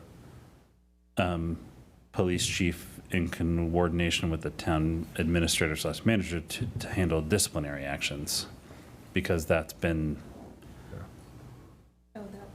Yeah, it's been a challenge in the past for that to be done Yeah. efficiently, Yeah, no, it's- cohesively, in a way that I think is responsive to the community when it has to go to any elected body, Yeah. just given the nature of the elected body. Yep. Mr. Erickson, I have two questions. The first one is the comptroller's job description. Would it be sufficient to have a reference to direct support, directly reports to, is appointed by, but directly reports to? Is that something that would be sufficient? So I think there's a couple of potential approaches. One, yes, that could be one way to do that, for sure. The one nuance of that is I don't know if, because right now that's a personnel board decision. Sure. Can the personnel board delegate an authority on behalf of the select board? So then I think we would need to have a corresponding something in the bylaws or the charter that says the select board shall have the ability to delegate this authority. Although I would argue you already have that authority. Sure. So you could take that as a policy decision that you delegate that authority to the town administrator / town manager.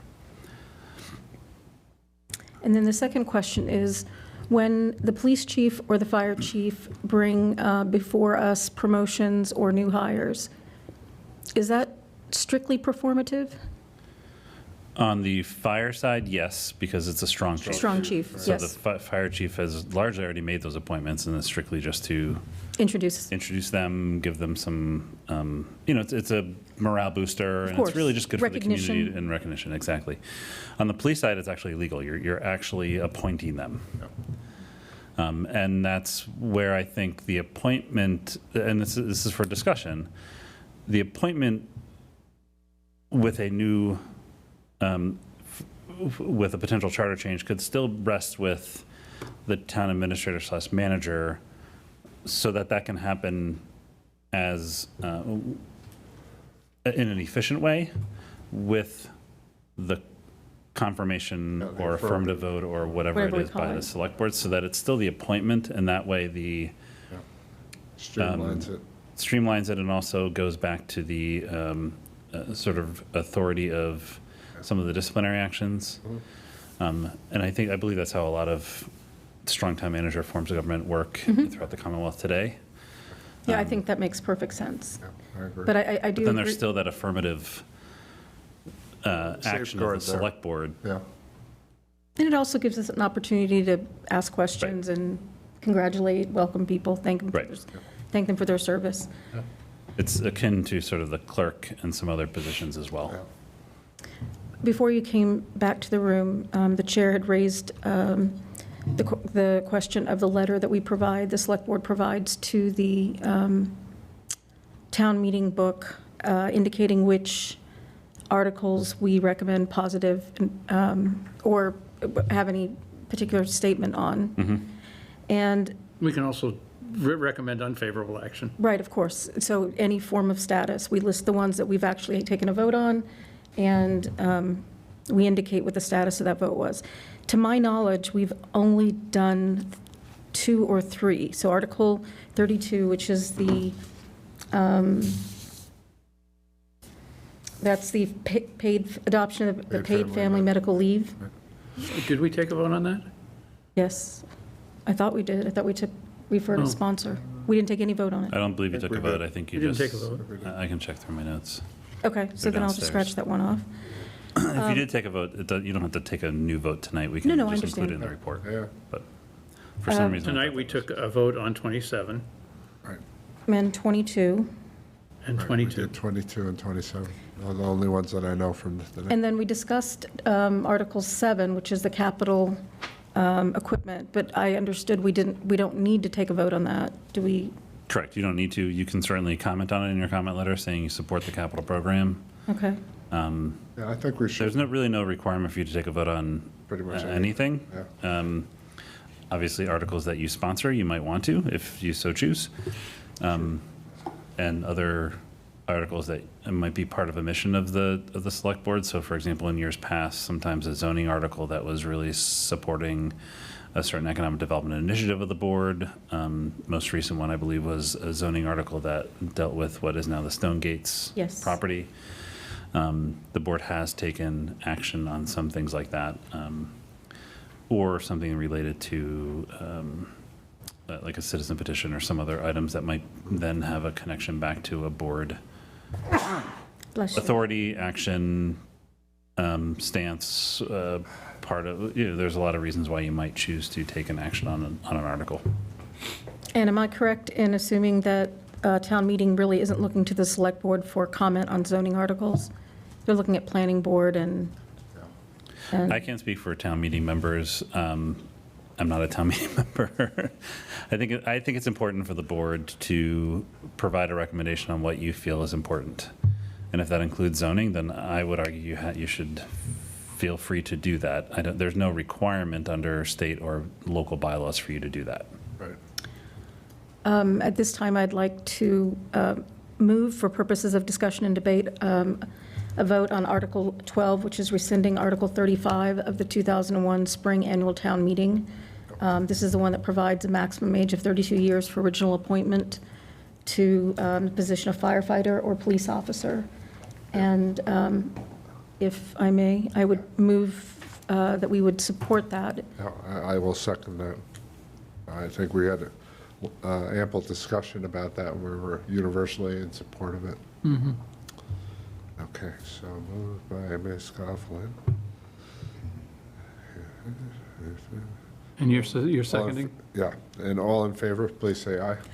Aye. Aye. We're now 4-0. Okay. Along those lines? You're on a roll. Along those lines, I would move that the board approve Article 13, apply for admission to the Massachusetts Water Resources Authority. Definitely. And Second. So that is Catherine and it's Rich. Article 13. Sydney. All in favor, say aye. Aye. Aye. Okay. Other- For the Aye. board's knowledge, those were presented to the FinCom and received unanimous support as well. Say that again, I'm sorry. Both of those were Yes, reported to the they- FinCom, right. and they received unanimous support from the Unanimous. FinCom. I would like to suggest that the board recommend referral to the sponsor of Article 32. Could you tell us? That's the Paid PFML family one. medical Oh, leave. yes, okay, yep. Yep. And do I have a seconder? I need that acronym to be spelled out. You said Paid, Family Medical Leave Thank Act. you, okay. And you're saying refer to sponsor? yeah. I'll second that. Okay, so refer to sponsor. And that was Me and Catherine. Ann Catherine. Can I clarify, just Any discussion? if I can just ask a clarifying question, just, is this a vote assuming there was no vote taken at the last meeting? Yeah, Because if there was a vote at the last meeting, I'm No, assuming Yes. it'd I be a don't similar believe we vote. took a vote. we did not take a vote. No, I was just wishful thinking on my Yep. part. No, I just want to make sure I think- we confirm in the record. I think based on, of course, you should never read tea leaves publicly, so I should be hesitant about doing that, but I think this needs more work and more study. And I think even the proponent acknowledges that.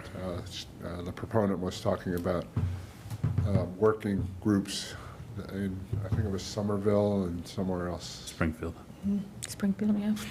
So I don't think it's altogether unexpected. So we have a motion to refer to sponsor, made by Mr. Sidney, seconded by Ms. Coughlin. All in favor, say aye. Aye. Aye. All right. Any others? Move indefinite postponement, Article 23, to ensure the safety of residents living on dead-end streets. I'll Second. All right, I'll give that to Rich. So that's Article 23, right? Yes. IP, and that is Ms. Coughlin and Mr. Sidney. Any discussion? All in favor, say aye. Aye. Aye. And IP on Hey, don't tell me. 33, 33? 33. second. 33, IP, and reverse it. It was you that did the motion, right, Rich? Yeah. All in favor, say aye. Aye. Aye. All right, let's see. All right, what other goodies do we have? Well, there was that, it's 31, which is the affirming care access bylaw. I don't want to touch that with a 10-foot pole. Do we want to weigh in on it? I do not, No, that's what I was saying. Okay. but How about the town seal? I'm sort of No, I like don't want to touch that with a one, 10-foot too. pole either. Yep. It's kind of what I'm thinking. Okay. I'm just looking, Apart from zoning, the zoning ones, I had gone through, and I just don't know enough about actually, them. there's one way back in Article 9, which is the appropriation of opioid settlement monies, which is to establish yes. that fund. Mm-hmm. I think we would like to opine on that one and support it. yeah. I'll move that. Okay, moved by Mr. Sidney, do I have a seconder? Second, Okay. All in favor, say, Who's the seconder? it was Catherine. Is everybody aware of what that is? Yeah, Yeah. I want to go back to, did you, this is for us to enter into discussion about it or for the motion towards it, Chair? Yeah, let me just look and I took that as the appropriation. motion. The motion is to tell town meeting that we Right. recommend favorable action Okay. on that. Right, so, but the actual motion, or the article, says to appropriate a sum of money from certified free cash to be expended. And I thought those were settlement funds that we've received, Correct. and we're just putting them in a bucket. Yeah. Yeah, that so we just in brief, there's been a series of settlements nationally for which Natick is going to be the recipient and has been the recipient of funding. Right. I think there's 4 that have been settled and maybe 1 or 2 more that are pending.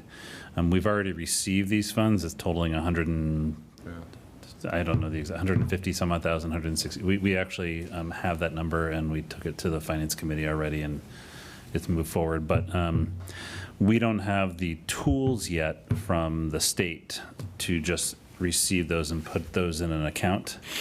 That has to be an authority that the state legislature affords local communities. So they've just been coming to our general fund and falling to free cash. Right, So at the end of the fiscal year, they just fall, they're just a revenue that comes in, right. We know when and we to can't do anything with them disappear. until the end of the year, when we balance everything out and we understand how much free cash we have. Then this is our intent. We were anticipating that the legislature was going to take action by now, but they haven't. Don't know why. I'm not trying to speculate as to why, but we understand that it's still in process. So hopefully we'll get that tool, which will basically be allowing us to set up a special account that as soon as the money comes in, we can just put in. Right. Until that time, this is a process that we have to follow. Thank you. Okay. Similarly, I'm Well, we looking haven't at voted yet. Oh, we didn't, right, thank you. All in favor, say aye. Aye. Aye. aye. Aye. Which Already is- wrote it in. No, sweet Yeah. sugar. Listen, man, good thing we didn't change. Okay, Article 10 strikes me as, we really haven't talked about that one. But to me, it's just, it seems I think, we should be, if we're going to be talking about net zero on the one hand, it seems like this might be a good one to just give a nod to and just say, let's make a revolving fund. so So, Mr. Erickson, do you know anything more about this? Absolutely, yes.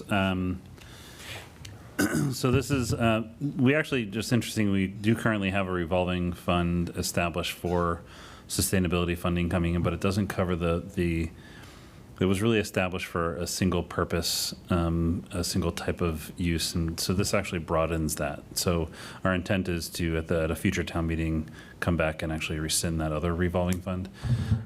But this essentially expands, it allows for us to, when we receive funds related to sustainability projects, actually there's 2 components to this. One is sustainability and one is rec and parks. So I'm just focusing on the sustainability component. Okay. When funds come in from things like our projects, we get essentially rebates from energy projects. So like the upgrades at the Morse Institute Library, we receive funding back from National Grid upgrades at Benham that are going to be coming down the pipeline in the coming years, we receive funds back from National Grid for doing those upgrades. We also currently get some funds from other things that we've done, like through our sustainability program with regards to some of the solar panels in town, smaller amounts through the years. But this will allow us to, instead of that just dropping to free cash, allow us to capture those funds to then use them. And we currently do use capital dollars for support for these projects. So this will actually be a resource that we can use those instead of capital dollars to then fund future projects. We're often asked for these larger grant programs to have matching dollars. This will be a resource to potentially use those for matching dollars. Good example is the Benham project, for which we received $2 million. We actually have about $600,000 in matching funds in that project. We actually might get a rebate check from the National Grid in excess of that. So this will be a way for us to regenerate those project matching dollars without having to rely on other town resources. And it gives us flexibility to do that in a more quick way when we're looking at applying for grants. That's good. How about the recreation one? John, do you want to take that one? And did I cover everything on the energy one? Yeah, incentives and rebates. You got it. Good job. So the recreation currently has a 53D. It was established at the same time as when Prop 2.5 came out, when recreation departments went from basically free programs to having to charge for programs. The 53D is a little bit limiting in nature. We can pay part-time and seasonal employees out of it, but we can't pay full-time employees. So as there's a need within programs and services within the town, and we have an opportunity with user fees to look at those a little bit differently, this will give us more flexibility having it in an E.5 as opposed to a 53D. So this is really giving us the runway to look at programs and services differently in the future. Okay, excellent. Mr. Sidney?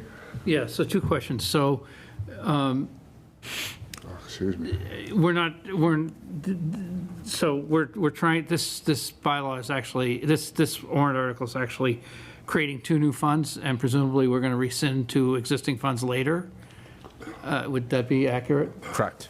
Yeah, and there's a reason that we had talked about potentially rescinding the E.5 for energy and the D for revolving at this point. However, we are establishing the funds right now. We're actually not authorizing the draw from those funds at this time. That happens at Springtown meeting. Right. So there's a little bit of a mechanic behind it, as well as program fees are already collected from the recreation department. So we need to be able to expend those out during this period of time as well. We'll probably have a year or so of transition between the two, if not more. That makes sense. Yeah. Well, so the reason I asked that question specifically is because typically the board hasn't in the past expressed an opinion about revolving funds or any of the financial, the basic financial articles, which is, and you brought it up, so I was just wondering what the background was, and that makes sense. I think this was unique enough that I think as a board weighing in on it is a positive. So are you moving it, or shall I? I'll move it, sure. And I'll Second. move, seconded by Mr. Sidney. All in favor, say aye. Aye. The other one, I think we ought to think about, That was 10. just because I think we want to put some weight behind, is Article 8, which is the 203C prudent investor rule. Talk to me about that, because I Well, don't, I don't understand it completely, but anything that says investing is a good idea. going to be prudent investing, I think we want to put. Well, So can you explain work that? on that one. I'll do my best. And I wish, if I'd known we were talking about this, I would have had John Townsend here, just for fair warning. He's a little bit more knowledgeable. He's much more knowledgeable than I am. In essence, we have an ability to invest, cash and other things that we can generate some revenue, but we have a limitation on what we can do under state law.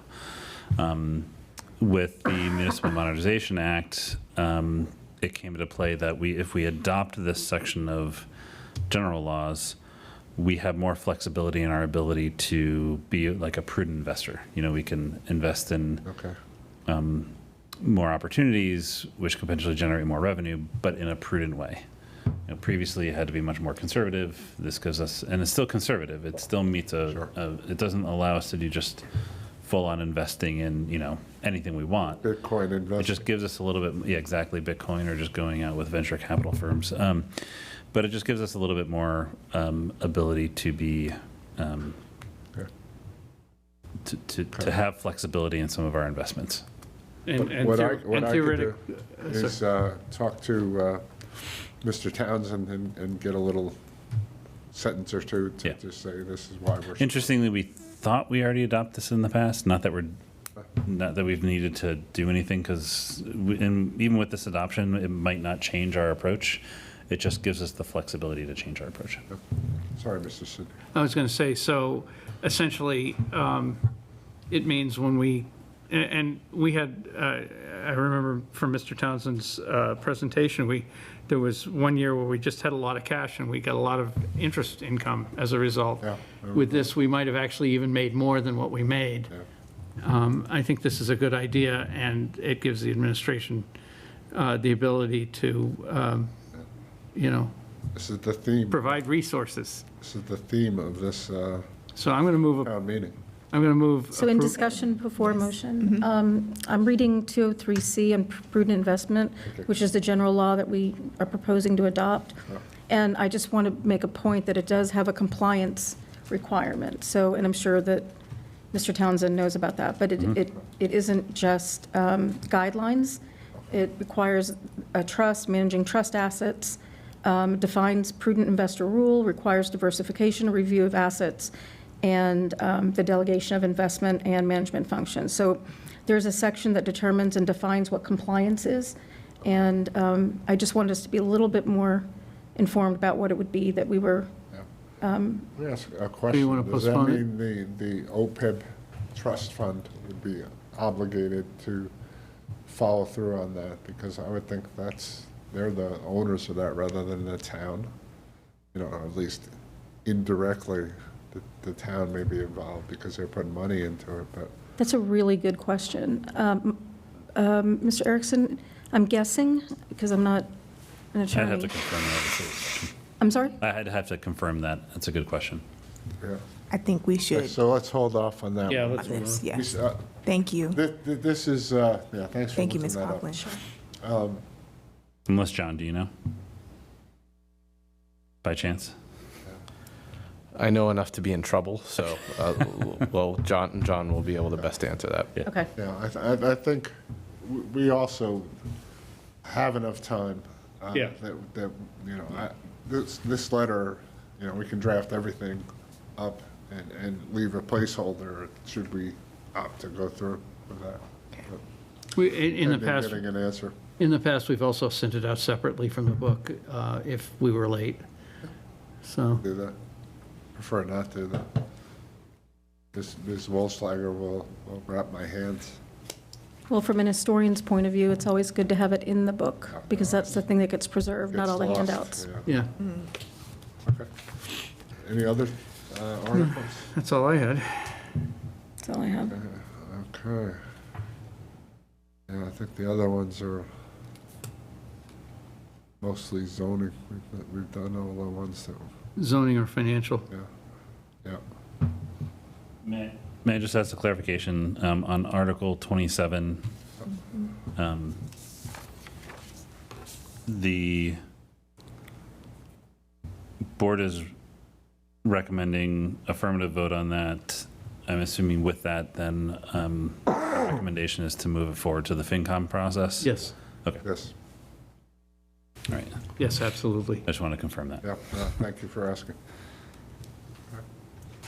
Do we have any other articles we want to talk about?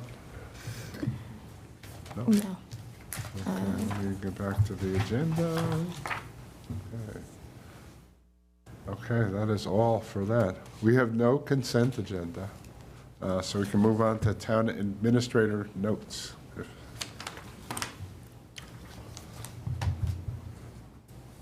Well, we did a big one today with the town clerk.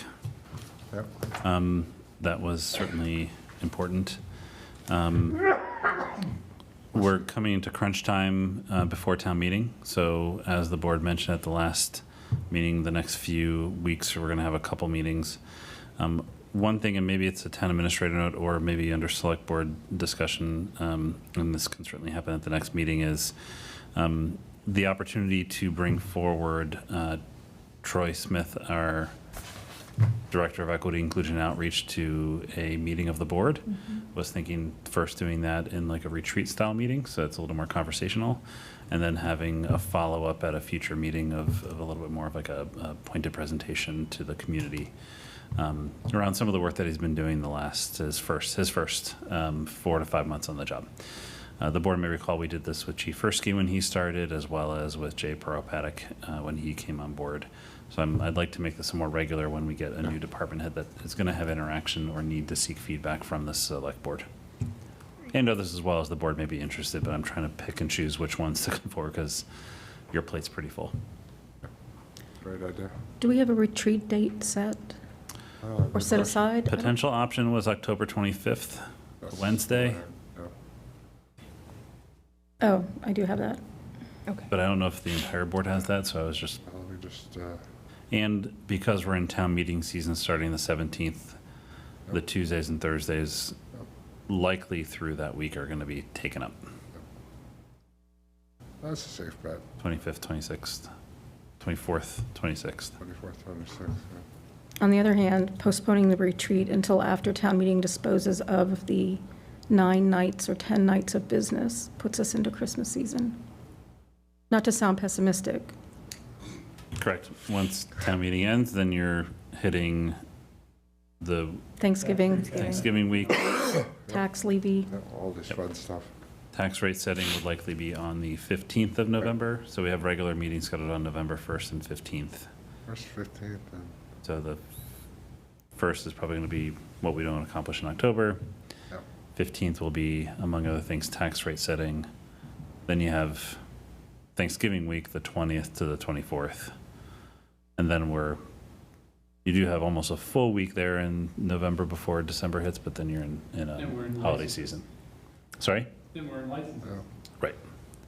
it's always something. Yep, okay. Very good. And I would be an Any, advocate. That made sense for the 25th. What was that? I would be advocating for the 25th, Of October? based on all of those That things. works. I think we I did thought we put that on our penciled it in. calendars. We penciled it in. I'm pretty sure Paul did. Okay. Yeah, good. Good. All right, that will also be, we'll have to talk to Joan about that, because that's also a planning board night. And that can also be somewhere else. You can choose to have that. Sure, Morse it's a retreat. Tavern. Morse Tavern. Has to be handicap accessible. Yeah, I think not? it might be. They might be. I'm just saying, just keep that in mind as you're looking at establishments to hold a meeting in. Or 7 Do you South. know with that buggy whether Seven they are or South, not? yeah. Oh, yeah, I take that Yeah. buggy in there all the time. They're handicap they accessible. are. I mean, to collect signatures.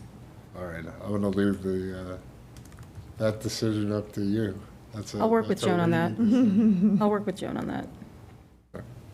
Okay.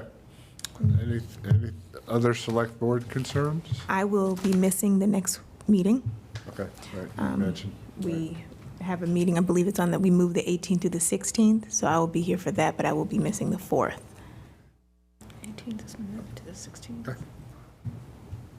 Could I have your proxy? Careful what you No. ask for.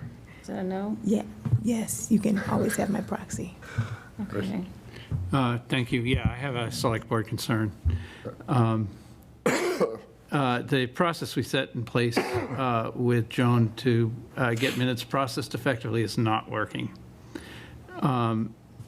So I'm going to propose, and we don't have to make a decision tonight. Joan's on vacation. But I just want to let people know it's not working, and it's not speeding up getting the minutes onto consent agendas. I still strongly believe we shouldn't be discussing changes in a meeting, but that may be the only fallback, and then she can transcribe them off the. No, I I am vehemently against that. That is not what this board needs to do. We are overworked, we have too much to do, and we have a full-time staff member. So my suggestion was the same suggestion I made in the last public meeting, which was that we will turn in our changes to her, she will make those changes and get minutes back. And if they're not timely, then that's something that we can take up in a different forum. And if they're not correct, then we Then don't have to that's- approve them. Right, and then we work through it. So I don't believe that we should be involved at all in editing, updating. Yep, so, I mean, I don't know if we need to take a vote on this. Be We, reviewing. I don't think so. I don't think so. We think we- discussed it last week, and Yeah. I think we we all have independently discussed it with the town administrator, so the message Yeah. has been received, so I don't think we need to do anything additional now. So, except let Joan know that if she sends out minutes, she'll get the comments back directly. Yeah, it's, She's out of town now, but when she I mean, we were trying to make it more efficient, and it just didn't work. well, yeah, we just try to do new approaches. Sometimes they work, sometimes not. Yep, so that's my concern, so thank you. Got my pen. Any other select board concerns? Going once, going twice. Will we adjourn? Oh, I would like to I just do have say. to ask correspondence. Do we have anything? No, but I did want to say that a shout out to DPW for getting a stop sign and the pavement, the crosswalk painted in front of 1 West Street at the corner of West and Oakland. The neighbors texted me a picture of it on Wednesday, and they're extraordinarily happy and very thankful. So shout out to DPW for, in spite of supply chain constraints and labor constraints, delivering. And so No. thank you very much for getting that I done. have a further shout out for DPW, which is for Art Goodhind. We had a report of some dead trees on the CVS property right by Speen Street. And I forwarded it to Mr. Erickson, and he in turn forwarded it to Art. Not only do they have an action plan, but it'll be this Saturday, I think. It's a complicated intersection. There'll be public safety there. So if you're watching at home, do not go on Speen Street. If you can avoid it on this coming Saturday, if you can work around that, please do that. It'll help safety. But there will be police, DPW will be there and making it safe, and probably someone from Eversource too, just to make sure the power lines aren't in jeopardy. So great responsiveness, as always. Well, and if we're doing shout-outs, a real shout-out to Eric Henderson, the assessor, and his team Thank you. for getting our new growth numbers pulled together so effectively. We'll call it preliminary growth numbers because pending New verification. growth, right. But it's a great job on there. Yeah. That department has done a great job. Ahead of schedule, and, that they don't have a huge staff, and they're like the little engine that could. Yep. They're amazing on there, so. We've got good people in working Yay, in this town. assessors. Okay. Motion to adjourn? Motion to Second. adjourn. Keep on, well, okay, That was in jest.